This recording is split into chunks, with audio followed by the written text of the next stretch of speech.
C'est comme ça, c'est comme une espèce de genre de mal incurable. Monsieur Sabri Saïd se tenait assis dans le cabinet feutré de sa thérapeute, le regard perdu dans le vague, cherchant à expliquer l'inexplicable. Chaque fois qu'il voyait une femme, il ne pouvait pas s'empêcher de lui faire l'amour. C'était une pulsion, un élan irrésistible qui le dépassait totalement. Le problème, le véritable drame de sa vie actuelle, c'est qu'il était avec une fille en ce moment même. Elle s'appelait Jessica, et il tenait à elle plus que tout au monde. Cela faisait déjà 4 jours qu'ils étaient ensemble. Pour Sabri, 4 jours de fidélité absolue, c'était une éternité, c'était quasiment un mariage solide. Il savait pertinemment que s'il n'était pas fidèle, si son regard s'égarait ne serait-ce qu'une seconde sur une autre silhouette, Jessica le quitterait sans hésiter. Il implorait l'aide de la professionnelle en face de lui, espérant qu'elle puisse développer une solution, car il se sentait au bord du gouffre. « Écoutez, monsieur Césaire », commença la psychiatre d'un ton calme et posé, « vous vous persuadez simplement que les femmes ne vous résistent pas. C'est une forme de mythomanie. » Sabri la regarda, outré. Il pensait qu'elle disait cela uniquement parce qu'elle était une femme elle-même. Il n'était pas un mythomane, il en était convaincu.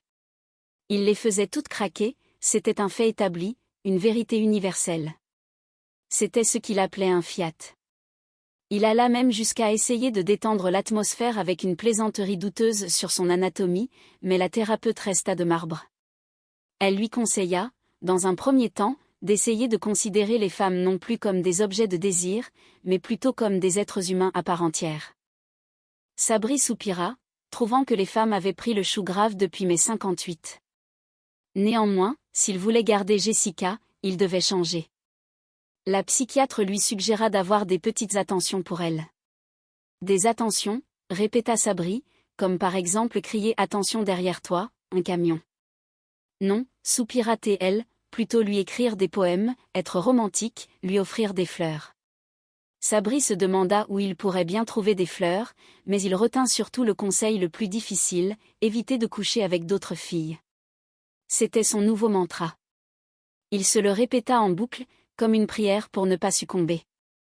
Pour compenser l'envie, la thérapeute lui suggéra de manger, à la manière des fumeurs qui arrêtent le tabac.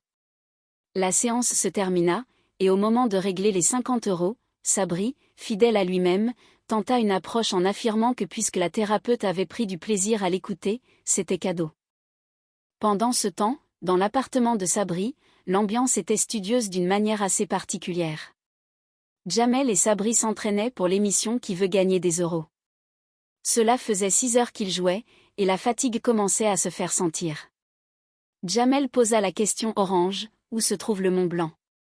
Sabri s'énerva, rappelant qu'il y avait 200 000 € à gagner et que la sélection était le lendemain. Clara entra alors, apportant le déjeuner. Elle distribua des morceaux de pain, ce qui ne plut guère à Jamel qui aurait préféré du jambon et du beurre. Clara, avec une logique implacable, lui rappela qu'il n'avait pas précisé sa commande. Ils reprirent le jeu. La question sur le Mont Blanc fut à nouveau posée.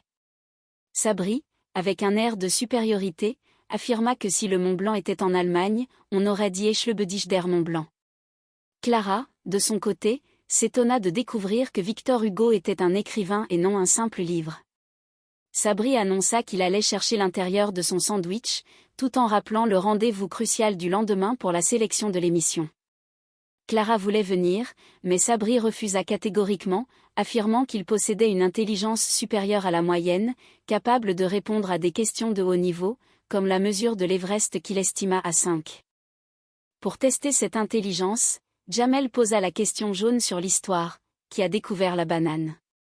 Sabri répondit avec assurance que c'était Stove Cologne en 1987. Il se sentait à 50% de ses capacités et pourtant, il brillait.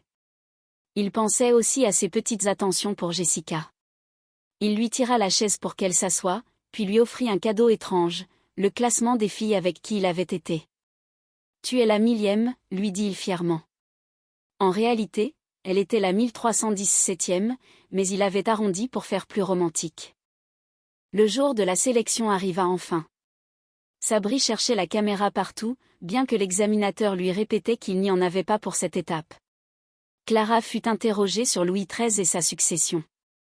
Elle répondit parfaitement, évoquant Louis XIV, le roi Soleil, Louis XV et la tragédie de Louis XVI.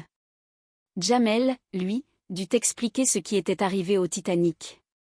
Il hésita entre le fait que c'était devenu un film ou qu'il était rentré dans un glaçon. L'examinateur fut impressionné. Vint le tour de Sabri. On lui demanda ce qui était en bois, avec un bout rouge, que l'on trouve dans des boîtes en carton et qui fait du feu. Sabri répondit avec aplomb, un briquet. À sa grande surprise, il fut convoqué pour le samedi suivant au studio 200, alors que Clara et Jamel furent écartés. L'examinateur expliqua à Jamel qu'il prenait Sabri car le public pouvait s'identifier à lui, et à Clara que la ménagère de moins de 50 ans ne s'identifierait pas à elle. De retour à la maison, Sabri savourait sa victoire. Il se vantait de sa fidélité exemplaire de 5 jours. Pour lui, c'était un exploit sans précédent. Soudain, on sonna à la porte. C'était la livreuse de pizza. Sabri fut pris d'un dilemme intérieur. Elle était une femme.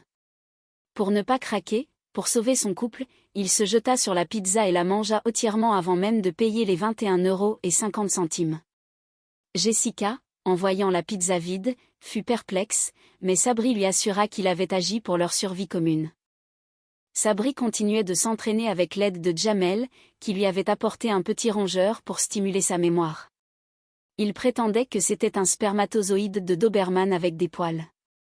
Il insistait pour que Sabri l'appelle pour la question subsidiaire, car il trouverait quelqu'un pour répondre. Jamel, voulant aider Clara à se venger d'avoir été traité de Cyrano de Bergerac par l'examinateur, lui suggéra de mémoriser des faits inutiles. Il lui apporta même de la lotte, affirmant que le phosphore contenu dans la tête du poisson était excellent pour la mémoire. Le grand jour de l'émission arriva. Sabri Saïd était sur le plateau, face à l'animateur. Il se présenta en précisant son code postal, 92 230. La première question portait sur l'expression « être frais comme un gardon ». Sabri, utilisant sa logique sur l'origine des réfrigérateurs, trouva la bonne réponse et gagna 10 000 €. La deuxième question concernait le jeu du ni oui ni non. Par un coup de chance incroyable, en répondant oui et non à des questions annexes de l'animateur, il franchit une nouvelle étape. Cependant, dans sa vie privée, les choses se compliquaient. Jessica, lassée par son comportement et la présence constante de ses amis, décida de partir. Sabri se retrouva seul, désespéré, criant son nom dans l'appartement vide.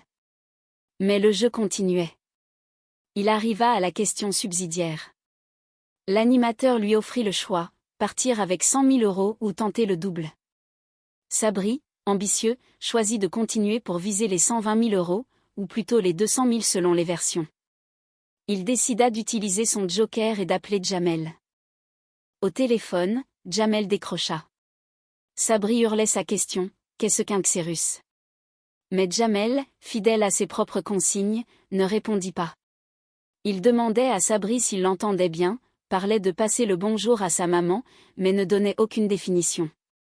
Le temps s'écoula. C'était perdu. Sabri était effondré. Plus tard, Jamel expliqua qu'il connaissait la réponse. Le xérus était un petit rongeur d'Afrique, proche de l'écureuil.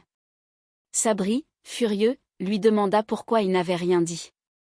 Jamel répondit avec une logique désarmante. Sabri lui avait demandé de lui téléphoner, pas de donner la réponse. Il avait simplement respecté les consignes. Dépité par la perte de l'argent et de Jessica, Sabri décida de changer radicalement de vie. Il se rendit dans un monastère pour trouver la paix, loin des femmes, de la nourriture et de toutes les tentations. Il fut accueilli par un moine qui lui confia le ciboire pour donner la communion. C'était un nouveau départ, une quête de sérénité pour un homme qui avait trop longtemps lutté contre ses propres démons. Pendant ce temps, à la télévision, les programmes continuaient de défiler. On parlait de la terre nourricière, des forêts comestibles et des aventures d'hommes partant à pied, tout nus, sans argent, affrontant les saisons et les frissons de la nature. Sabri, lui, entamait son propre voyage intérieur, espérant enfin trouver la guérison dans le silence et la prière de la chapelle, loin du tumulte des studios de télévision et des complications du cœur humain. C'était la fin d'un chapitre et le début d'une existence peut-être plus sage, ou du moins plus calme, sous le regard bienveillant des moines et la protection des murs de pierre du monastère.